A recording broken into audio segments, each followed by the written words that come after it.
want to get something off my chest that's been bothering me for a while. And it's something I hear otherwise good parents tell me about their children. Because we all know blatant examples of abuse, right? You smack your kids around, you don't feed them enough food, you rip into them for every little mistake they make and belittle them and try to make them feel small. We all know that's abuse, you know? But there's other things that are basically abuse that should be taken more seriously than I think they are. I hear parents say, and they're good parents. They seem pretty legit as parents, but they'll say, they'll talk about something that happened with their baby, and they'll say that it's not a big deal because the baby was too young to remember that anyways. So, therefore, it's not their fault, and yada, yada, yada. And I remember being a baby.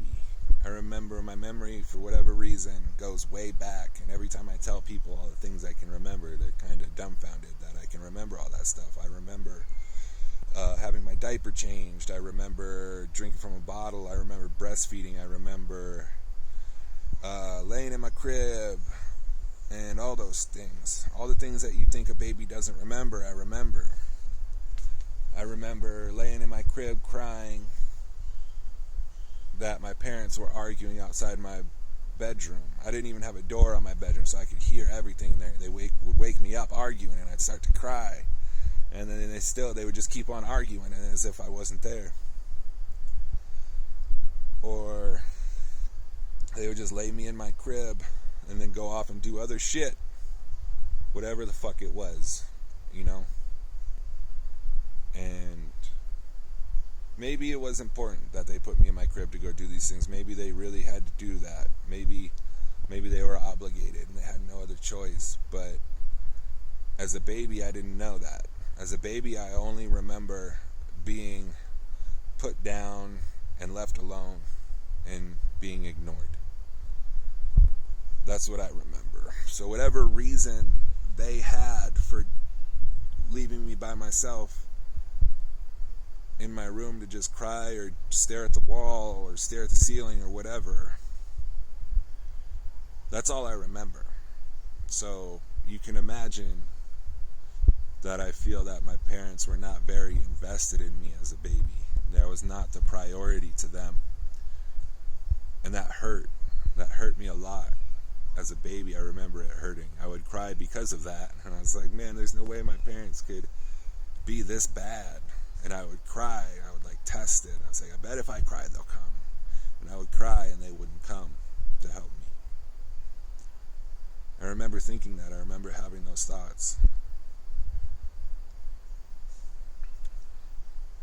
And even if I couldn't consciously remember the actions, I would still subconsciously have the damage from that. So imagine how shitty you feel anytime you get ignored, anytime somebody is indifferent towards you and doesn't care about you. It's one thing to hate somebody. To hate somebody, you have to give them attention. But to ignore them, you have to be you care even less about somebody you ignore than you do about somebody you hate. You care about people you hate. You can't hate somebody without being emotionally invested in them. But you can be indifferent to any goddamn motherfucker.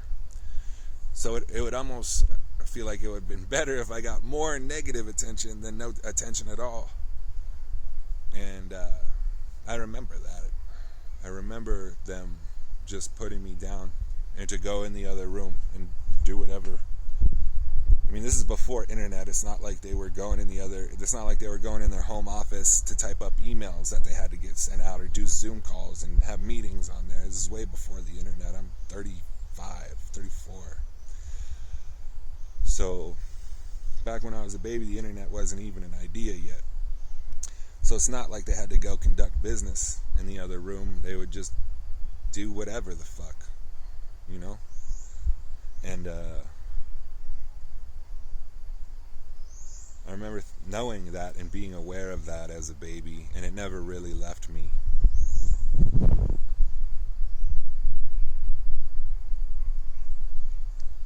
It's okay. He was a baby. He can't remember. The psychological trauma stays, whether you remember the act or not. Just like getting a scar on your skin. You can get a scar on yourself and forget how you got that.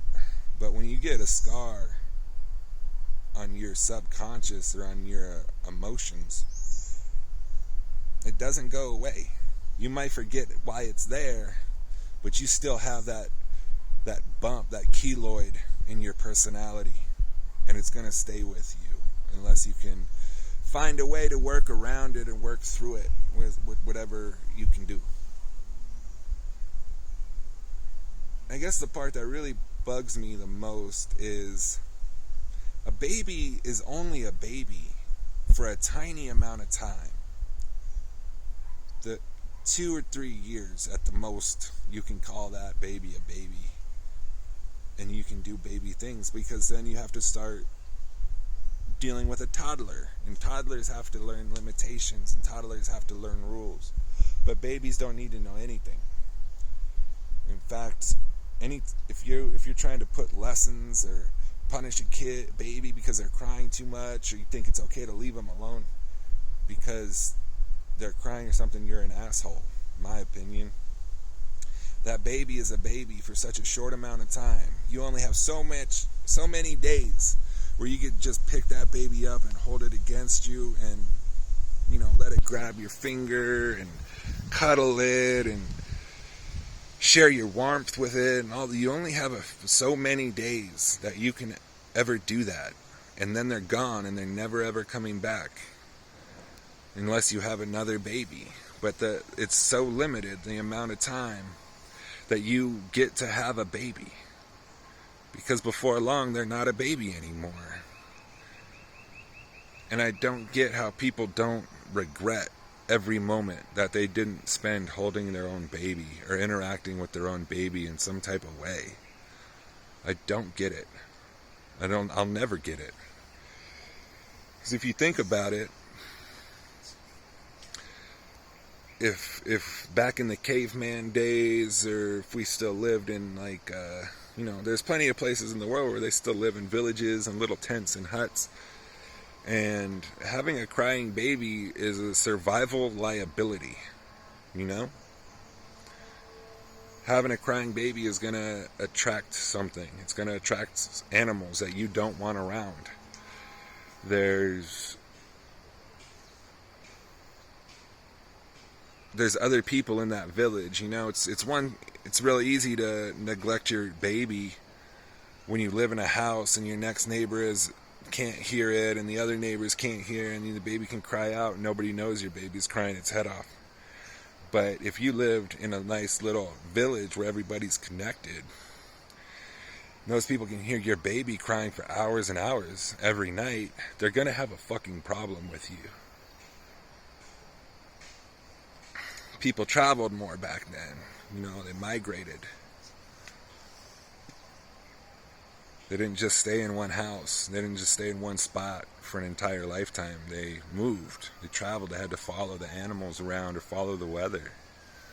So that baby was being held, contacting the mother, contacting the father. Not just sitting in a crib by itself. I think that plays a huge role in the way we develop, because it doesn't matter if you can consciously remember every instance of your life. Most babies probably do forget a majority of the things that happened when they were babies. But I don't think that psychological trauma ever leaves. Especially if they don't understand that it happened in the first place. We have so many people these days with anxiety and, introverted, whatever. There's like 70 years where autism was believed to be caused by unattentive parents. And that wasn't just one guy's opinion. One guy created that opinion, and other people, other psychiatrists and whatever professionals in the field felt like there was some sort of corroboration with that idea. So I think there's a lot. I think a lot of that is carried over from those moments of being a baby and not being held, not being interacted with, not being loved. I think that's where it all comes from. I think that's where people end up with these anxiety problems and feelings of abandonment, depression. Imagine how depressed you would be as a baby. You're crying your heart out and nobody wants to come help you. That would be depressing to me. And if I never resolved those situations because I couldn't remember them, why would I not have depression as an adult if that depression was put in me as a child, as a baby? I mean, what's more depressing than not having your parents love you? I think that stuff stays. And I think it stays more because most people cannot remember that. Most people cannot remember those situations that I just talked about. And I've heard a lot of parents say that type of thing. Oh, they won't remember, it's fine.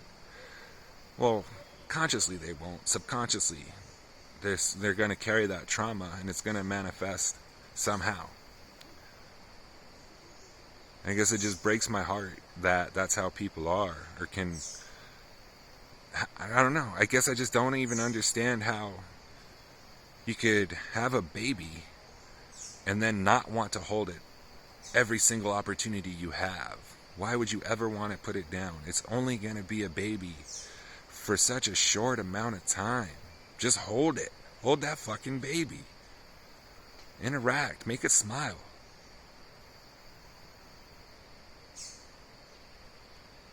Why would you not want to? It's only going to be a baby for a little bit more time. Be a parent. How is a baby supposed to resolve that situation? How is a baby supposed to get over that shit if it never knew it existed? Right? Because you still carry it. And you can only ever get over your past traumas and move on when you confront it face to face. So how can you confront it face to face if you forgot that it ever happened?